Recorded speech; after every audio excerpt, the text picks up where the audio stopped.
The early morning light barely pierced through the thick gray clouds that hung low over the Montana wilderness. Snow fell steadily, blanketing the landscape in a cold, unbroken silence. The only sound that broke the stillness was the low rumble of Jack Miller's old semi-truck as it rolled down the desolate highway. The windshield wipers worked tirelessly, swiping away the accumulating snow, but the visibility was poor, and the road ahead seemed to stretch endlessly into the white void. Jack gripped the steering wheel tightly, his knuckles pale against the worn leather. He had driven this route countless times before, but the winter storms always made it feel like a new challenge.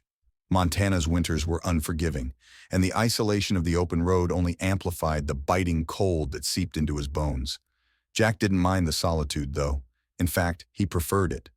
The long hours behind the wheel gave him time to think, or more accurately, to not think.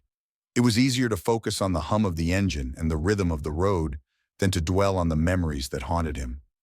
It had been 3 years since Emily's death, but the pain still felt fresh. She had been the love of his life, his anchor in a world that often felt too chaotic. Losing her in that car accident had shattered him in ways he couldn't fully articulate. Since then, Jack had retreated into himself, throwing all his energy into his work as a long-haul truck driver. The road became his escape, a place where he could avoid the pitying looks of friends and family and the empty silence of his small, lonely home. As he drove, Jack's mind wandered, as it often did on these long stretches of highway. He thought about Emily's laugh, the way her eyes lit up when she talked about the future they had planned together. He thought about the dog they had once talked about adopting, a golden retriever they would name Max. But those dreams had died with her, and Jack had long since stopped entertaining the idea of a life filled with warmth and companionship. It was easier to keep moving, to keep his heart locked away. The snow was falling harder now, and Jack squinted through the windshield, trying to make out the road ahead.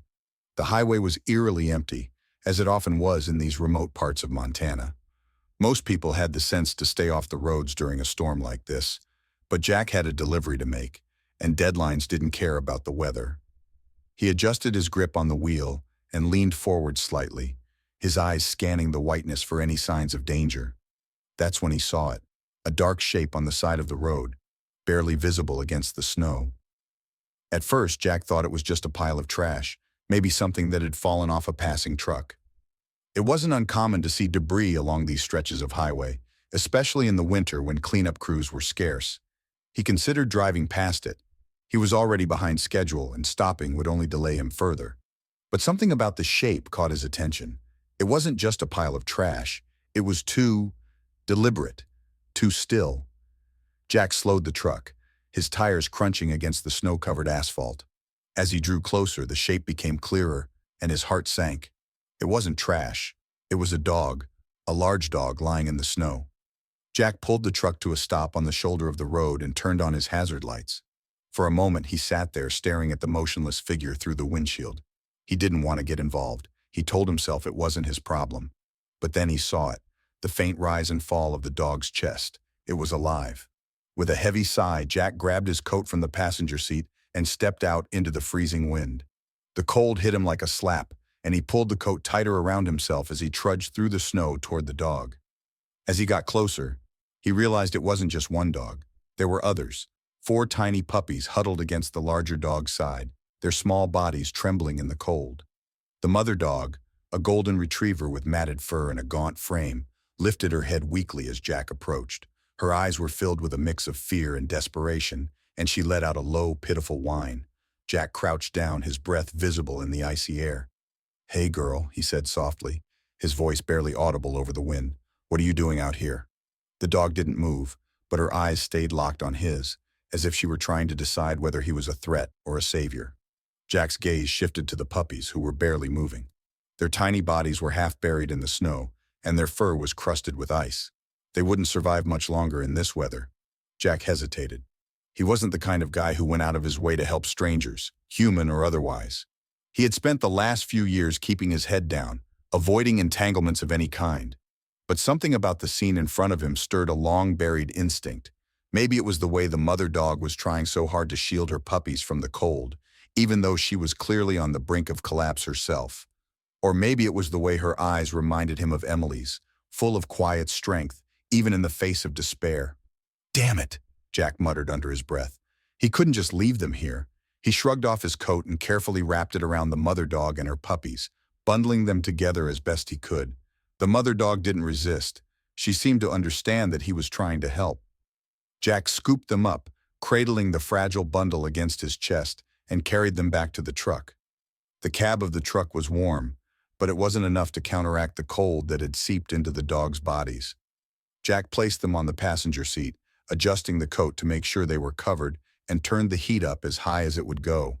The mother dog let out a soft whimper, and one of the puppies stirred weakly, its tiny paw twitching against the fabric of the coat. Jack sat back in the driver's seat, his hands gripping the wheel as he stared out at the snow-covered road. He didn't know what he was going to do next. He had a delivery to make, and he couldn't afford to be late. But he also couldn't just drop the dogs off on the side of the road and hope for the best. For the first time in a long time, Jack felt a flicker of something he hadn't felt in years: responsibility. These dogs needed him, and for reasons he couldn't fully explain, he felt compelled to help them. As he put the truck back into gear and pulled onto the highway, Jack glanced over at the mother dog. She was watching him with those same desperate, grateful eyes, her head resting protectively on her puppies. Jack didn't know it yet, but this moment, this decision to stop on a snowy road in the middle of nowhere, was about to change his life in ways he could never have imagined. The snowy road stretched out before him, endless and uncertain, but for the first time in years, Jack felt like he wasn't driving alone. The truck's engine idled softly, its low rumble the only sound breaking the eerie silence of the snow-covered highway. Jack sat in the driver's seat, his hands gripping the steering wheel, staring out at the bundle of fur lying in the snow just a few feet away. The mother dog, her body trembling from the cold, was still curled protectively around her puppies. The sight of her, so fragile yet so determined, tugged at something deep inside him, a part of himself he had tried to bury for years. He let out a long, frustrated sigh and leaned back in his seat, running a hand through his graying hair. "This isn't my problem," he muttered to himself, his voice barely audible over the hum of the heater. He had a delivery to make, a schedule to keep. Stopping to help a stray dog and her puppies wasn't part of the plan. He wasn't a hero, and he certainly wasn't the kind of guy who went out of his way to fix things that weren't his responsibility. Life had taught him that much. But as much as he tried to convince himself to drive away, he couldn't shake the image of the dog's eyes. They had locked onto his the moment he stepped out of the truck, wide and pleading, filled with a mix of fear and hope. It was as if she knew he was her only chance, as if she were silently begging him not to leave her there to die. Jack closed his eyes, trying to block out the memory of that gaze, but it was no use. It was burned into his mind. "Damn it," he muttered, slamming his hand against the steering wheel. He didn't want to care. He didn't want to feel anything. For years he had built walls around himself, keeping the world at arm's length. It was easier that way, safer. But now, sitting here on the side of a desolate highway in the middle of a snowstorm, those walls were starting to crack. Jack's thoughts drifted to Emily, as they so often did in moments like this. He could almost hear her voice, soft and full of warmth, saying the words she had told him so many times before. Sometimes, angels show up in the most unexpected places. She had always believed in the goodness of people, in the idea that even the smallest act of kindness could make a difference. Jack had never shared her optimism, but he had loved her for it. And now, even though she was gone, her words lingered, echoing in his mind. He opened his eyes and looked out at the dogs again. The mother, who he would later name Lucy, was still watching him, her head resting on the snow. Her puppies were barely moving, their tiny bodies huddled together for warmth. They wouldn't survive much longer in this weather. Jack knew that. If he left them here, they would die. And as much as he wanted to pretend it wasn't his problem, he couldn't bring himself to turn the key in the ignition and drive away. With a resigned sigh, Jack pushed open the door and stepped out into the cold. The wind hit him like a slap, cutting through his coat and stinging his face. He pulled his collar up and trudged through the snow toward the dogs, his boots crunching against the frozen ground. Lucy lifted her head as he approached, her ears flattening against her skull. She let out a low, wary whine, but she didn't move. She was too weak to run, and Jack suspected she knew she didn't have the strength to protect her puppies if he meant them harm. "Hey, girl," Jack said softly, crouching down a few feet away from her. His breath formed clouds in the icy air as he spoke. "It's okay. I'm not going to hurt you." He kept his voice low and steady, trying to sound as non-threatening as possible. Lucy's eyes stayed locked on his, and for a moment neither of them moved. Then slowly she lowered her head back onto the snow as if surrendering to whatever fate had in store for her and her pups. Jack took that as a sign of trust, or maybe just desperation. Either way, he knew he had to act quickly. He shrugged off his heavy coat and carefully draped it over the mother dog and her puppies, bundling them together as best he could. Lucy let out a soft whimper but didn't resist. Her body was trembling violently, and Jack could feel the cold radiating off her through the fabric of his coat. The puppies, barely visible beneath the folds of the coat, were frighteningly still. "You're going to be okay," Jack murmured, more to himself than to the dogs. He scooped them up, cradling the fragile bundle against his chest, and stood up. The weight of them was almost nothing. Lucy was so emaciated, and the puppies were so small, it was like carrying a pile of rags. Jack's heart clenched at the thought of how long they must have been out here, struggling to survive. The walk back to the truck felt longer than it should have, the wind biting at Jack's exposed skin, and the snow crunching loudly beneath his boots. By the time he reached the cab, his fingers were numb, and his breath came in short, visible puffs. He opened the passenger door and carefully placed the dogs on the seat, adjusting the coat to make sure they were covered. Lucy let out another soft whine, her eyes fluttering open to look at him. There was something in her gaze, gratitude maybe, or relief. Jack wasn't sure, but it made his chest tighten in a way he hadn't felt in years. He climbed into the driver's seat and cranked up the heat, letting the warm air blast through the vents. The cab of the truck was small but cozy, and Jack hoped it would be enough to help the dogs start warming up. He glanced over at Lucy, who was now resting her head on the edge of the seat, her eyes half closed. One of the puppies stirred weakly beneath the coat, its tiny paw twitching against the fabric. Jack leaned back in his seat, staring out at the snow-covered road ahead. He still didn't know what he was going to do. He had a delivery to make and he couldn't afford to be late. But he also couldn't just leave the dogs here. For the first time in years, Jack felt the weight of responsibility pressing down on him. Not the kind of responsibility that came with deadlines or bills, but the kind that came with knowing someone else's life depended on him. He let out a long breath and ran a hand through his hair. "What the hell am I supposed to do with you guys?" he muttered, glancing over at Lucy. She didn't respond, of course, but her eyes met his, and for a moment Jack felt a strange sense of connection. It was as if she understood him, as if she knew he was just as lost as she was. Jack shook his head and put the truck into gear. The road stretched out before him, endless and uncertain. But he knew one thing for sure. He couldn't turn his back on them. Not now. Not after seeing those eyes. As the truck rumbled back onto the highway, Jack glanced over at Lucy one more time. She was watching him, her head resting protectively on her puppies, and for the first time in years, Jack felt like he wasn't completely alone. The snowstorm had eased slightly by the time Jack spotted the familiar neon sign of the roadside gas station.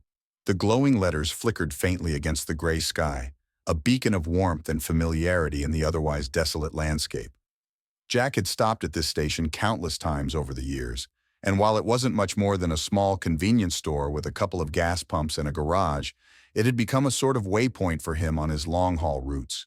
He knew the people here: Sarah, the cheerful attendant who always had a kind word, and Mike, the gruff but reliable mechanic who had saved Jack's truck from breaking down more times than he could count. As Jack pulled his truck into the station's lot, the tires crunched over the snow and ice. He parked near the garage, leaving the engine running to keep the cab warm. His eyes flicked to the passenger seat, where Lucy and her puppies were huddled together under his coat. The mother dog was still trembling, her breath shallow but steady, while the puppies barely moved, their tiny bodies pressed against her for warmth. Jack's chest tightened at the sight. He had done what he could to keep them alive, but he knew it wasn't enough. They needed real help, and they needed it fast. Jack climbed out of the truck, the cold air biting at his face as he slammed the door shut behind him. He walked quickly toward the gas station's entrance, his boots crunching against the icy ground. The bell above the door jingled as he stepped inside, and the warmth of the small store hit him like a wave. The smell of coffee and motor oil lingered in the air, a strange but oddly comforting combination. "Jack!" Sarah's voice rang out from behind the counter. She was in her mid-30s, with curly brown hair pulled back into a ponytail, and a friendly smile that seemed to brighten even the gloomiest days. She looked up from the magazine she had been flipping through and grinned. "Haven't seen you in a while. What brings you out in this weather?" Jack didn't waste time with pleasantries. "I need your help," he said, his voice urgent. "There's a dog in my truck, a mother and her puppies. They're in bad shape." Sarah's smile faded instantly, replaced by a look of concern. She stepped out from behind the counter, wiping her hands on her apron. "What happened? Where did you find them?" "On the side of the road," Jack replied, running a hand through his hair. "They were half buried in the snow. I couldn't just leave them there." Sarah nodded, already moving toward the door. "Let me see them." Jack led her outside, the cold wind hitting them as they stepped into the lot. He opened the passenger door of the truck, and Sarah leaned in, her eyes widening as she took in the sight of Lucy and her puppies. The mother dog lifted her head weakly, her eyes flicking between Jack and Sarah, while the puppies remained still, their tiny bodies barely visible beneath the coat. "Oh, Jack," Sarah murmured, her voice soft with sympathy. She reached out a hand but stopped short, as if afraid to disturb them. "They're freezing, and the puppies, they're so small." "I know," Jack said, his voice tight. "I don't know what to do. I thought maybe you'd have an idea." Sarah straightened, her expression resolute. "We need to get them to a vet. They won't make it much longer like this." Jack hesitated. He had been so focused on getting the dogs out of the cold that he hadn't thought much about what came next. A vet visit would cost money. Money he didn't really have to spare. But as he looked at Lucy, her body trembling as she tried to shield her puppies from the cold, he knew there was no other option. "Do you know someone nearby?" he asked. "Yeah," Sarah said. "Dr. Anderson. He's about 20 minutes from here. He's the best vet around and he's used to dealing with emergencies like this." Jack nodded. "Let's go then." "Hold on," Sarah said, glancing toward the garage. "Let me grab Mike. He can help." Jack followed her to the garage where Mike was bent over the hood of an old pickup truck, a wrench in one hand and a cigarette dangling from his lips. He was a burly man in his 50s with a salt and pepper beard and a perpetually grumpy expression. But despite his gruff demeanor, Jack knew Mike had a good heart. "Mike," Sarah called, her voice cutting through the hum of the space heater in the corner. "We've got a situation." Mike straightened, wiping his hands on a rag. "What kind of situation?" "Jack found a dog and her puppies on the side of the road," Sarah explained. "They're in bad shape. We need to get them to Dr. Anderson." Mike frowned, but he didn't hesitate. "All right, let's get moving." The three of them returned to Jack's truck, where Mike took one look at the dogs and let out a low whistle. "They're lucky you found them," he said. "Another hour out there and they wouldn't have made it." Jack didn't respond. He didn't need to be reminded of how close they had come to dying. He carefully lifted the bundle of dogs from the passenger seat, cradling them against his chest as Sarah opened the door to her car. The warmth of the cab had helped a little. Lucy's breathing was steadier now, and one of the puppies let out a faint whimper, but they were still far from safe. "Put them in the back seat," Sarah said, opening the door. "I'll drive. Mike, you coming?" "Yeah," Mike said, grabbing his coat. "Let's go." Jack hesitated for a moment, then nodded. "I'll follow you in my truck." Sarah didn't argue. She climbed into the driver's seat, and Mike slid into the passenger side. Jack carefully placed the dogs on the back seat, tucking the coat around them one last time before stepping back. Lucy's eyes met his as he closed the door, and for a moment, he thought he saw a flicker of trust in her gaze. The drive to Dr. Anderson's clinic was tense. Jack followed Sarah's car closely, his hands gripping the steering wheel as he tried to keep his mind from racing. He couldn't stop thinking about the dogs, about how close they had come to dying, and about what might happen if they didn't get the help they needed in time. He didn't know why he cared so much. He had spent years keeping the world at arm's length, avoiding attachments of any kind. But now, with Lucy and her puppies depending on him, he felt a responsibility he hadn't felt in years. When they finally pulled into the parking lot of the clinic, Jack's heart was pounding. He climbed out of his truck and hurried to Sarah's car, where she and Mike were already carefully lifting the dogs from the back seat. The clinic's front door opened, and a man in a white coat stepped out, his expression calm but focused. "Bring them inside," Dr. Anderson said, holding the door open. "Let's see what we're dealing with." Jack followed them into the clinic, his chest tight with worry. He didn't know what the future held for Lucy and her puppies, but for the first time in years, he felt like he was doing something that mattered. And as he watched Dr. Anderson gently examine the fragile bundle of dogs, Jack couldn't help but think of Emily's words. Sometimes angels show up in the most unexpected places. Maybe, just maybe, she had been right. The clinic was warm, a stark contrast to the biting cold outside. Jack stood just inside the door, his boots leaving wet prints on the tiled floor as he watched Dr. Anderson and his assistant carefully lift Lucy and her puppies onto a padded examination table. The fluorescent lights above cast a harsh glow, illuminating every detail of the fragile family. Lucy lay still, her body trembling slightly, while the puppies remained huddled together, their tiny forms barely moving. Jack's heart clenched as he realized just how close they were to the brink. Dr. Anderson, a tall man in his late 40s with salt and pepper hair and a calm, steady demeanor, leaned over the table, his gloved hands moving with practiced precision. He gently ran his fingers over Lucy's ribs, which were painfully visible beneath her matted fur. "She's severely malnourished," he said, his voice low but firm. "She's been starving for a while, and she's used up every bit of energy she has to keep these puppies alive." Jack swallowed hard, his throat dry. He had suspected as much, but hearing it confirmed made the situation feel even more dire. "Can you help her?" he asked, his voice rough with worry. Dr. Anderson nodded. "We'll do everything we can. She needs fluids, warmth, and proper nutrition. The puppies, though." He trailed off, his brow furrowing as he carefully examined the tiny bodies. "They're in critical condition, especially this one." He pointed to the smallest puppy, who was barely breathing.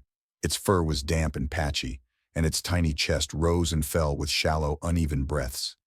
Jack stepped closer, his eyes fixed on the smallest pup. "What's wrong with him?"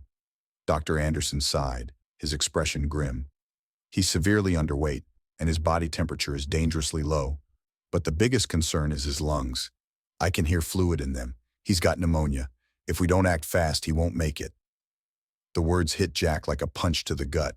He looked down at the tiny puppy, so fragile and helpless, and felt an overwhelming surge of protectiveness. He had only just found them, but the thought of losing even one of them was unbearable. "What do we need to do?" he asked, his voice steady despite the storm of emotions churning inside him. Dr. Anderson glanced at him, his eyes searching Jack's face. "He'll need antibiotics, oxygen therapy, and round-the-clock care. It's going to be expensive, and there's no guarantee he'll pull through." Jack didn't hesitate. "Do it, whatever it takes." "Jack," Sarah said softly, stepping up beside him. "Are you sure? This could cost a lot." Jack turned to her, his jaw set. "I'm sure. I couldn't leave them out there to die, and I'm not going to give up on them now." Dr. Anderson nodded, his respect for Jack evident in his expression. "All right, let's get started." The next few hours were a blur of activity. Dr. Anderson and his assistant worked tirelessly, setting up an oxygen tank for the smallest puppy and administering fluids to Lucy and the others. Jack stayed close, watching every move, his hands clenched into fists at his sides. He felt helpless, like there was nothing he could do but wait and hope. At one point, Dr. Anderson gently placed the smallest puppy into a small incubator, where warm air circulated to help stabilize its body temperature. Jack stood by the machine, his eyes fixed on the tiny creature inside. "I'm going to call him Buddy," he said quietly, more to himself than anyone else. "He's a fighter. He's going to make it." Sarah, who had been sitting nearby, smiled softly. "That's a good name. He's lucky to have you." Jack didn't respond. He wasn't sure if he believed that. All he knew was that he couldn't walk away. Not now, not ever. As the hours passed, Lucy began to show signs of improvement. She was still weak, but the fluids and warmth were helping. She even managed to lift her head and nuzzle one of her puppies, a small but significant sign of hope. Jack felt a flicker of relief, but it was quickly overshadowed by worry for Buddy, who remained in critical condition. While Dr. Anderson continued to monitor the dogs, Sarah busied herself cleaning up the supplies and making coffee for everyone. Jack sat in a chair near the examination table, his elbows resting on his knees and his head in his hands. He was exhausted, both physically and emotionally, but he couldn't bring himself to leave. These dogs needed him, and for the first time in years, he felt like he had a purpose. "Jack," Dr. Anderson said, breaking the silence, "there's something you should see." Jack looked up, his brow furrowed. Dr. Anderson was holding a small, worn collar in his hands. "I found this on the mother dog," he said, holding it out for Jack to see. The leather was cracked and faded, and a small metal tag dangled from it. The words engraved on the tag were barely legible, but Jack could make them out. Property of GP Labs. What the hell is GP Labs? Jack asked, his voice sharp with confusion. Sarah, who had just walked back into the room, froze. Her eyes widened as she stared at the tag. GP Labs, she said slowly. I've heard of them. They're supposed to be a breeding facility for purebred dogs, but there have been rumors for years that they're involved in illegal activities, puppy mills, genetic experiments, that kind of thing. Jack's stomach turned. He looked at Lucy, who was lying on the table, her eyes half closed. You're saying she came from a place like that? It's possible, Sarah said. If she escaped, or if they abandoned her because she wasn't useful to them anymore. Dr. Anderson nodded grimly. It would explain her condition. Dogs from places like that are often treated horribly. They're bred over and over again until their bodies give out, and the ones that don't meet their standards are discarded. Jack felt a surge of anger rise in his chest. He looked at Lucy, at her thin, trembling body and her desperate attempts to protect her puppies, and he felt a deep sense of injustice. How could anyone do this? He muttered, his voice low and filled with rage. Sarah placed a hand on his shoulder. There are a lot of bad people out there, Jack, but there are good people too. People like you. Jack shook his head. I'm not a good person. I'm just trying to do the right thing. And that's what makes you good, Sarah said softly. Dr. Anderson cleared his throat, drawing their attention. If this tag really is from GP Labs, it might be worth looking into. If they're still operating, there could be more dogs out there in need of help. Jack nodded, his jaw tightening. We'll deal with that later. Right now, I just want to make sure Lucy and her puppies are okay. Dr. Anderson smiled faintly. You've got a good heart, Jack. They're lucky to have you. Jack didn't respond. He didn't feel lucky, and he didn't feel like a hero. All he felt was a deep, unshakable determination to see this through. He didn't know what the future held, but he knew one thing for certain. He wasn't going to let Lucy or her puppies down. Not now, not ever. The next morning, the snowstorm had passed, leaving the Montana landscape blanketed in a pristine, icy white. The world outside the clinic was quiet, but inside, Jack, Sarah, and Mike sat around a small table in the waiting area, their faces tense with concern.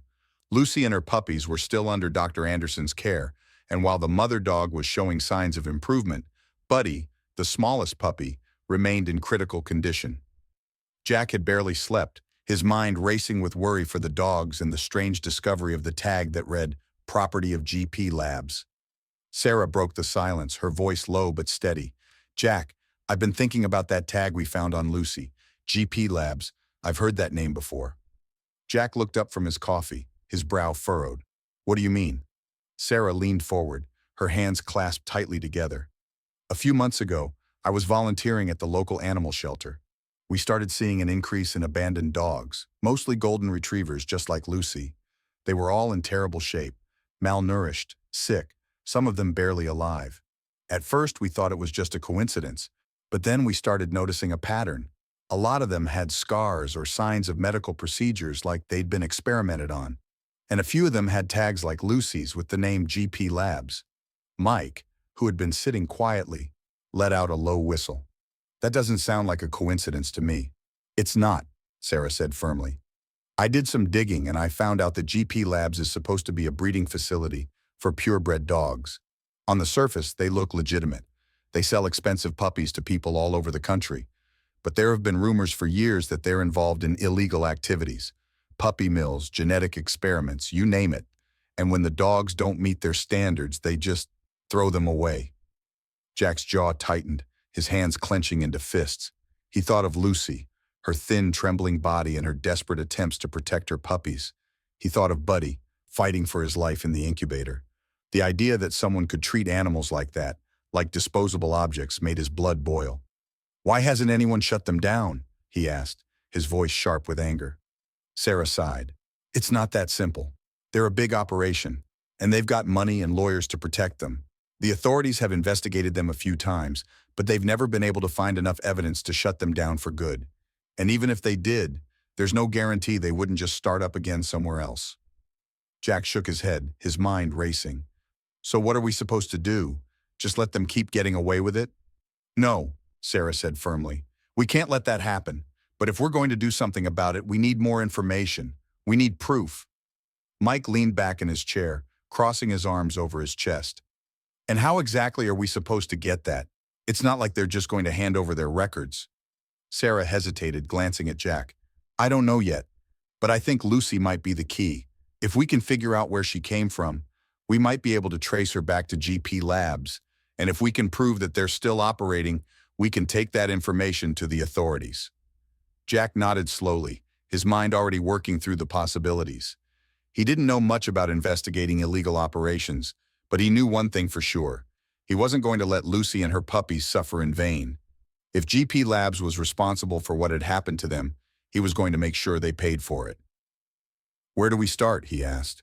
Sarah pulled out her phone and opened a map of the area. Lucy was found on the side of the highway, right? That's not far from a small town called Pine Ridge. It's pretty remote, but there are a few farms and industrial buildings out there. If GP Labs is still operating, they could be hiding somewhere like that. Mike frowned.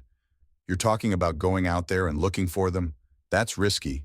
If they're doing something illegal, they're not going to want people snooping around. I know, Sarah said, but we don't have a choice. If we don't do something, more dogs are going to end up like Lucy. Jack stood up, his expression resolute. I'll go. I found Lucy, and I'm not going to stop until I know the truth. Sarah looked at him, her eyes filled with both admiration and concern. Are you sure? This could be dangerous. Jack nodded. I'm sure. I've spent too much of my life running away from things. It's time I did something that matters. Mike sighed, rubbing the back of his neck.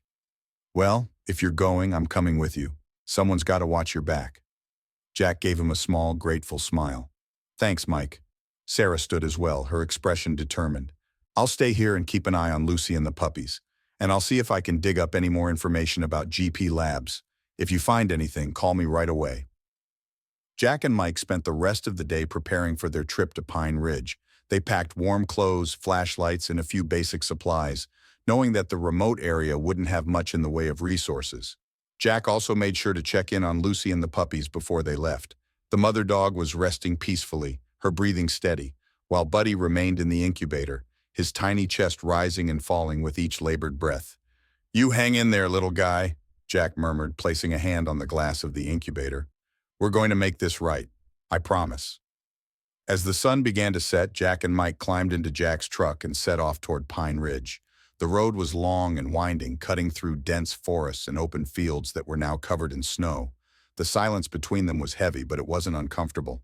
Both men were focused on the task ahead, their minds racing with possibilities. When they finally reached Pine Ridge, the town was eerily quiet. Most of the buildings were old and run down, and the streets were empty, save for a few parked cars. Jack pulled the truck into a small lot near the edge of town, and the two men stepped out, their breath visible in the cold night air.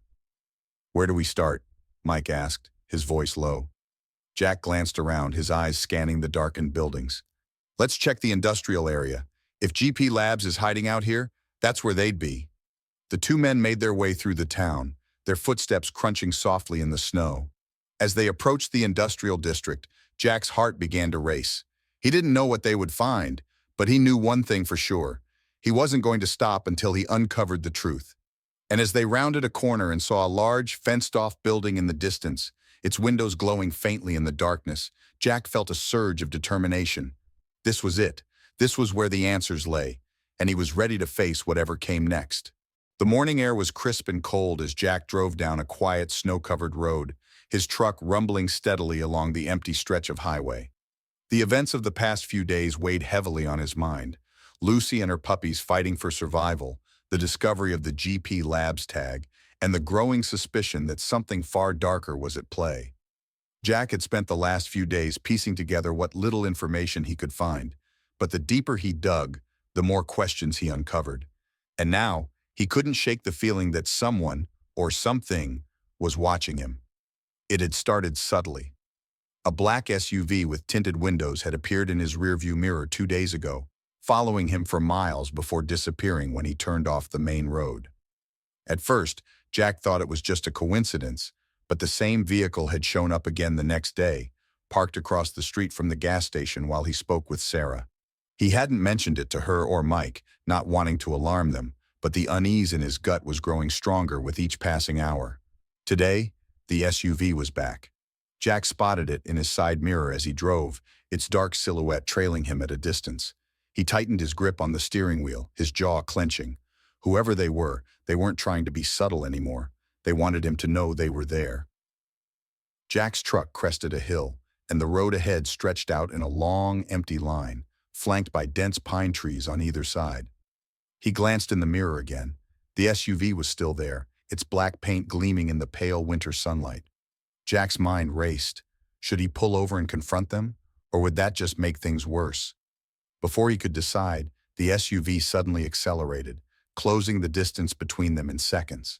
Jack's heart pounded as the vehicle swerved into the oncoming lane and sped up, pulling alongside his truck. For a moment, the two vehicles were neck and neck, the SUV's dark windows reflecting the snowy landscape. Then, with a sharp turn of the wheel, the SUV cut in front of Jack, forcing him to slam on the brakes. The truck skidded on the icy road, its tires screeching as it came to a halt just a few feet from the SUV's rear bumper. Jack's hands gripped the wheel tightly, his breath coming in short, sharp bursts. The SUV was now parked sideways across the road, blocking his path. The driver's door opened and a man stepped out. He was tall and broad-shouldered, dressed in a long black coat that flapped in the wind. His face was sharp and clean-shaven, his dark hair slicked back neatly. He moved with a calm, deliberate confidence, as if he had done this sort of thing many times before. Jack's instincts screamed at him to stay in the truck, but he forced himself to open the door and step out, his boots crunching against the icy ground. The man stopped a few feet away, his hands tucked casually into the pockets of his coat. "Mr. Jack Miller," he said, his voice smooth and measured. "We need to talk." Jack's eyes narrowed. "Who are you?" The man smiled faintly, though there was no warmth in it. "My name is Mr. Carter.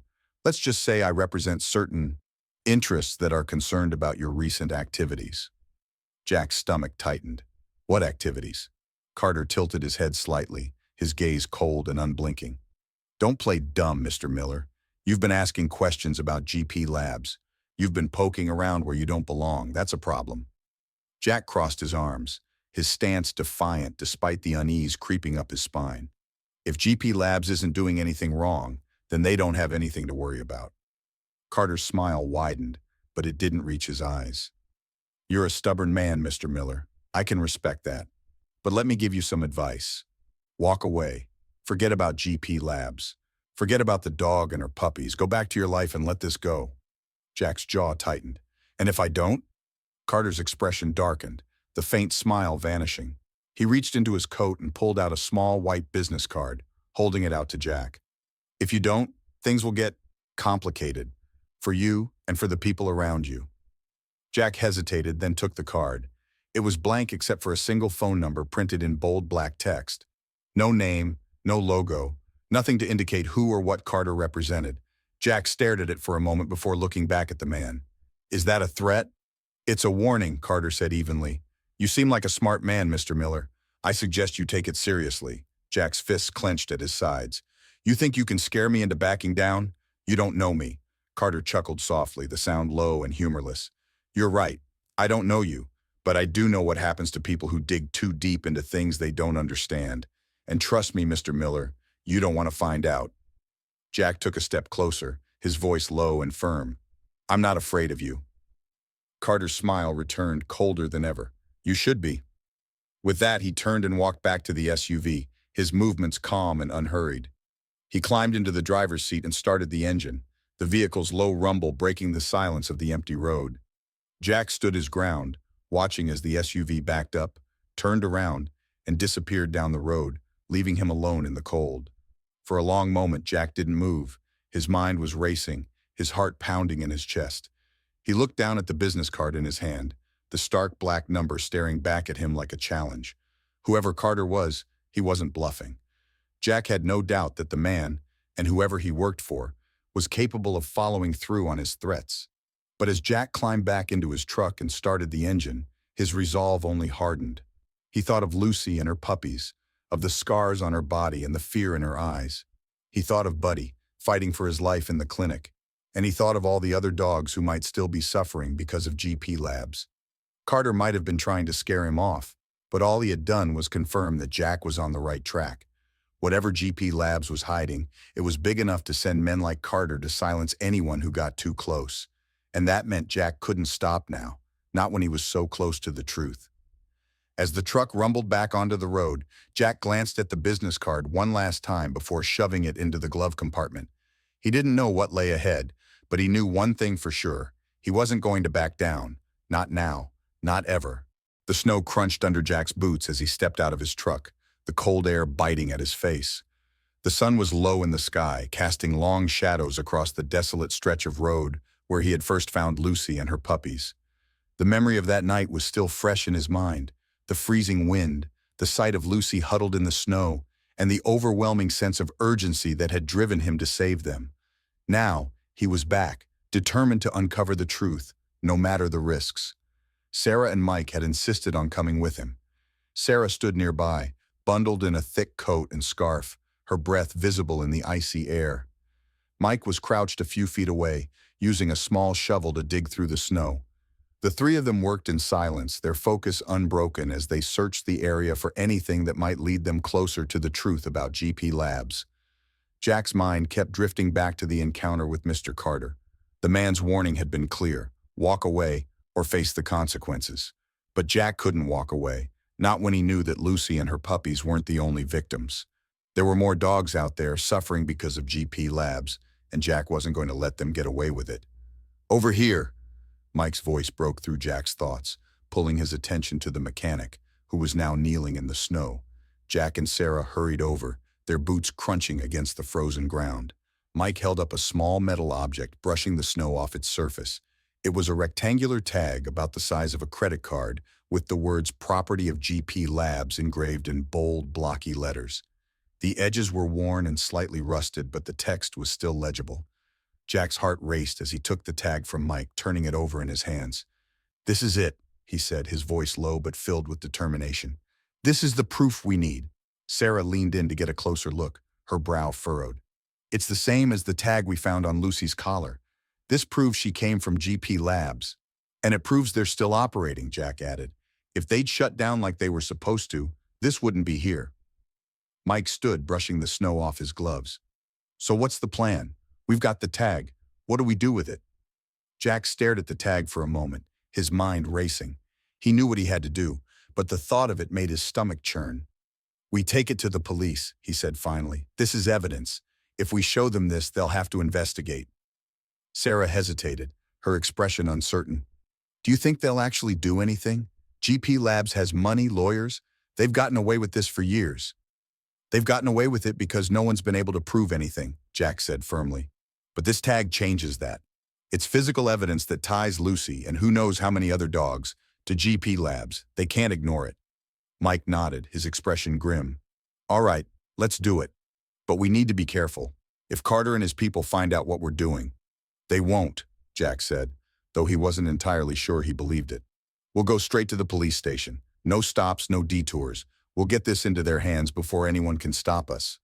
Sarah still looked uneasy, but she nodded. "Okay, let's go." The three of them returned to the truck, the tag safely tucked into Jack's pocket. As they drove toward the nearest town, the tension in the cab was palpable. Jack kept glancing in the rearview mirror, half expecting to see the black SUV trailing them again. But the road behind them remained empty, the snow-covered landscape stretching out in all directions. When they finally reached the small police station, Jack parked the truck and took a deep breath. "You two stay here," he said, turning to Sarah and Mike. "I'll handle this." "Are you sure?" Sarah asked, her voice filled with concern. Jack nodded. "I'll be fine. Just keep an eye out. If anything happens, call me." With that, he stepped out of the truck and walked toward the station, the tag clutched tightly in his hand. The building was small and unassuming, with a single flagpole out front and a faded sign that read Pine Ridge Police Department. Jack pushed open the door and stepped inside, the warmth of the building a welcome relief from the cold. The front desk was manned by a young officer with short blonde hair and a friendly smile. "Can I help you?" she asked, looking up from her computer. Jack nodded, his expression serious. "I need to speak to someone about an illegal operation. It's about GP Labs." The officer's smile faltered, replaced by a look of concern. "GP Labs? What about them?" Jack pulled the tag from his pocket and placed it on the desk. I found this near where I rescued a dog and her puppies. The dog was wearing a collar with the same tag. I think GP Labs is still operating, and I think they're involved in some pretty terrible things. The officer picked up the tag, her brow furrowing as she examined it. "Wait here," she said, standing and disappearing into the back of the station. Jack waited, his heart pounding in his chest. He glanced around the small lobby, his mind racing with thoughts of what might happen next. Would the police take him seriously? Or would they brush him off, just like Sarah had warned? After a few minutes, the officer returned, accompanied by an older man in a dark uniform. His name tag read Chief Harris, and his expression was stern but not unkind. "You're the one who found this?" Harris asked, holding up the tag. Jack nodded. "Yes, sir. I found it near where I rescued a dog and her puppies. The dog was in terrible shape, malnourished, scared, and covered in scars. I think she escaped from GP Labs." Harris studied the tag for a moment before looking back at Jack. "You're not the first person to bring up concerns about GP Labs. We've had complaints before, but we've never been able to find enough evidence to take action." "This tag is evidence," Jack said firmly. "It proves they're still operating, and if you investigate, I'm sure you'll find more." Harris nodded slowly. "All right, we'll look into it. But I need you to understand something. If GP Labs is as big and powerful as people say, this isn't going to be easy. They'll fight back, and they'll fight dirty." "I don't care," Jack said, his voice steady. "Those dogs deserve justice. Whatever it takes, I'm in." Harris's expression softened slightly, and he extended a hand. "You've got guts, Mr. Miller. We'll do our best." Jack shook his hand, a sense of relief washing over him. For the first time in days, he felt like he was making progress. As he left the station and returned to the truck, he couldn't help but feel a flicker of hope. The fight wasn't over, but at least now, he wasn't fighting alone. The air in the Pine Ridge Police Department was tense with anticipation. Jack sat in a small conference room with Sarah and Mike, the three of them waiting anxiously as Lieutenant Harris and his team reviewed the evidence they had brought. The metal tag engraved with property of GP Labs sat on the table, a small but damning piece of proof that had set everything in motion. Jack's heart pounded as he thought about what might come next. For the first time, it felt like they were on the verge of exposing the truth. Lieutenant Harris entered the room, his expression serious but determined. He was a tall, broad-shouldered man in his 50s, with a weathered face that spoke of years of experience. He carried a folder in one hand and a steaming cup of coffee in the other. Setting the folder down on the table, he looked at Jack and his friends. "We've reviewed the evidence you brought in," Harris began, his voice steady, "and I have to say it's compelling. That tag, combined with the reports we've received over the years about GP Labs, gives us enough to open an official investigation." Jack felt a surge of relief, but it was tempered by the weight of what lay ahead. "What's the plan?" he asked. Harris leaned forward, resting his hands on the table. "We're going to start with surveillance. If GP Labs is still operating, they're likely doing so in secret. We'll need to locate their facility and gather enough evidence to justify a raid. This won't be easy. They've managed to stay under the radar for a long time, and they'll do everything they can to cover their tracks." Sarah nodded, her expression resolute. "What can we do to help?" Harris gave her a small, appreciative smile. "You've already done a lot by bringing this to our attention, but if you have any other information, anything at all, that could help us pinpoint their location, now's the time to share it." Jack thought back to the night he found Lucy and her puppies. The stretch of road where he had discovered them was remote, surrounded by dense forests and abandoned buildings.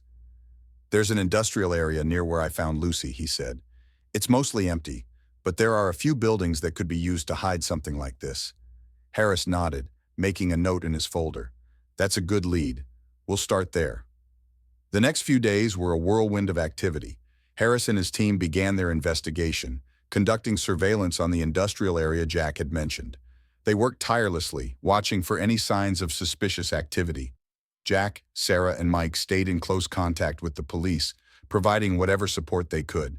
The waiting was agonizing, but they knew they had to be patient. This wasn't just about Lucy and her puppies.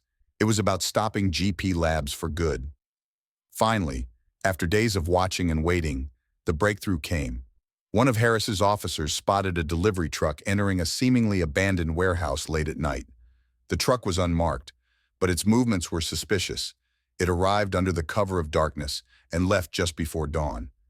The officers also noticed that the warehouse had high fences, security cameras, and guards patrolling the perimeter. It was clear that something was being hidden there. Harris called Jack and his team to the station to share the news. "We found the facility," he said, spreading a map of the area across the table. He pointed to the warehouse, which was located deep in the industrial district, far from prying eyes. "This is where they're operating. We've seen enough to suspect that this is a front for GP Labs." Jack leaned over the map, his jaw tightening. "What's the next step?" "We're organizing a raid," Harris said. "We've already secured a warrant, but I need you to understand something. This could be dangerous. If GP Labs is involved in illegal activities, they won't go down without a fight." Jack nodded, his resolve unwavering. "I understand. Just tell me what I can do to help." Harris shook his head. "You've done enough, Jack. This is a police operation now. I need you to stay out of it, for your own safety." Jack wanted to argue, but he knew Harris was right. This wasn't his fight anymore. He had done his part by bringing the evidence to the police. Now it was up to them to finish the job. The raid took place early the next morning, just before sunrise. Harris and his team moved in quickly and quietly, surrounding the warehouse before the occupants had a chance to react. Jack, Sarah, and Mike waited anxiously at the police station, their hearts pounding as they listened to updates over the radio. "Team Alpha in position," a voice crackled over the speaker. "No movement at the front entrance." "Team Bravo moving to the rear," another voice reported. "We've got eyes on the guards." Harris stood by the radio, his expression tense but focused. "Hold your positions," he instructed. "Wait for my signal." Minutes felt like hours as the operation unfolded. Finally, Harris gave the order. "Go, go, go!" The sound of shouting and barking dogs filled the airwaves as the officers stormed the warehouse. Jack clenched his fists, his mind racing with thoughts of what they might find inside. He prayed that Lucy's suffering and Buddy's fight for survival hadn't been in vain. When the raid was over, Harris returned to the station, his face grim but triumphant. "We got them," he said, his voice heavy with both relief and anger. "The facility was worse than we imagined." He spread a series of photographs across the table, each one more horrifying than the last. Rows of cages filled with dogs, their eyes wide with fear. Filthy conditions with no food or water in sight. Medical equipment covered in blood, evidence of the inhumane experiments that had been conducted there. "We found dozens of dogs," Harris continued. "Most of them are golden retrievers, but there are other breeds as well. They were being used for genetic experiments, trying to create perfect dogs for breeding and sale. The ones that didn't meet their standards were discarded like trash." Jack felt a wave of nausea as he looked at the photos. He thought of Lucy, her thin body and haunted eyes, and realized just how lucky she and her puppies had been to escape. "What about the people running the place?" he asked. "We arrested several of them," Harris said, "including the facility manager. They're being held for questioning, and we've seized all their records. It's going to take time to go through everything, but we've already found enough to shut them down for good." Sarah let out a shaky breath, tears welling in her eyes. "We did it," she whispered. "We stopped them." Jack nodded, his throat tight with emotion. "It's not just us," he said. "It's Lucy. She's the reason we found this place. She's the reason those dogs are free." Harris placed a hand on Jack's shoulder. "You did a good thing, Jack. You didn't just save Lucy and her puppies. You saved all of them." Jack looked at the photos one last time, his heart heavy but full of hope. The fight wasn't over. There were still more dogs out there who needed help, and more people who needed to be held accountable. But for the first time, he felt like they were making a difference. And that was enough to keep him going. The soft hum of the incubator filled the quiet room at Dr. Anderson's clinic. Buddy, the smallest and weakest of Lucy's puppies, lay curled up inside, his tiny chest rising and falling with each labored breath. His fur, once dull and matted, was now beginning to show a faint golden sheen, a sign of the life slowly returning to his fragile body. Jack sat beside the incubator, his elbows resting on his knees, his eyes fixed on the little pup. It had been days since the raid on GP Labs, and while the horrors they uncovered still haunted him, his focus now was on Buddy's fight for survival. Dr. Anderson entered the room, carrying a clipboard and a warm smile. "He's a fighter, Jack," the veterinarian said, glancing at the incubator. "Most puppies in his condition wouldn't have made it this far. But Buddy, he's got a strong will." Jack nodded, his throat tight with emotion. "He's been through so much," he said quietly. "They all have, but Buddy, he's different. He's so small, so fragile. I didn't think he'd make it." Dr. Anderson placed a reassuring hand on Jack's shoulder. He's not out of the woods yet, but he's improving. The antibiotics are working, and his body is responding to the warmth and nutrition. He just needs time and love. Jack looked back at Buddy, his heart swelling with a mix of hope and fear. He's got all the love I can give, he said. I just hope it's enough. Over the next few days, Jack spent every spare moment at the clinic, sitting by Buddy's side and talking to him in a soft, soothing voice. He told the little pup stories about his late wife, Catherine, and how she had always believed in miracles. He told him about Lucy and the other puppies, who were growing stronger every day under Sarah's care. And he told him about the life that was waiting for him, a life filled with warmth, safety, and love. You're going to be okay, Buddy, Jack whispered one evening, his hand resting gently on the glass of the incubator. You're going to grow up strong and happy, and you're never going to be alone again, I promise. Buddy's tiny body stirred, his ears twitching at the sound of Jack's voice. It was a small movement, but it was enough to bring a smile to Jack's face. He knew the road ahead would be long, but in that moment, he felt a flicker of hope, a belief that Buddy would make it. Meanwhile, Lucy and the other puppies were thriving. Under Sarah's watchful eye, they had begun to regain their strength, their once thin frames filling out with healthy weight. Lucy, who had been so timid and fearful when Jack first found her, was now a picture of maternal devotion, her eyes bright and her tail wagging as she played with her pups. The sight of them brought a sense of peace to Jack's heart, a reminder of why he had fought so hard to save them. One afternoon, Jack brought Lucy and the other puppies to the clinic to visit Buddy. As soon as Lucy entered the room, her ears perked up, and she rushed to the incubator, her nose pressed against the glass. She let out a soft whine, her tail wagging furiously as she recognized her smallest pup. Easy, girl, Jack said, kneeling beside her. He's still recovering, but he's going to be okay. You'll see. Lucy seemed to understand. She lay down beside the incubator, her eyes never leaving Buddy as she let out a contented sigh. The other puppies, now full of energy, tumbled around the room, their playful barks filling the air. For the first time in what felt like forever, Jack felt a sense of normalcy, a glimpse of the life he had been missing. As the days turned into weeks, Buddy's condition continued to improve. He began to eat on his own, his appetite growing stronger with each passing day. His once weak legs grew steadier, and he started to explore the world around him, his tiny tail wagging with curiosity. Jack couldn't help but laugh as Buddy tried to keep up with his siblings, his small size no match for their boundless energy. "You're a tough little guy, aren't you?" Jack said one evening as he watched Buddy play with a chew toy. The puppy looked up at him, his bright eyes full of life, and let out a tiny bark. Jack's heart swelled with pride. Buddy had come so far, and he knew that the little pup's journey was just beginning. Dr. Anderson was equally impressed with Buddy's progress. "He's a miracle, Jack," the veterinarian said during one of their checkups. "I've never seen a puppy recover so quickly from such a rough start. He's going to be just fine." Jack smiled, his eyes misty with emotion. "He's more than a miracle," he said. "He's a symbol of hope. If he can survive everything he's been through, then maybe there's hope for all of us." As Buddy grew stronger, Jack began to notice a change in himself as well.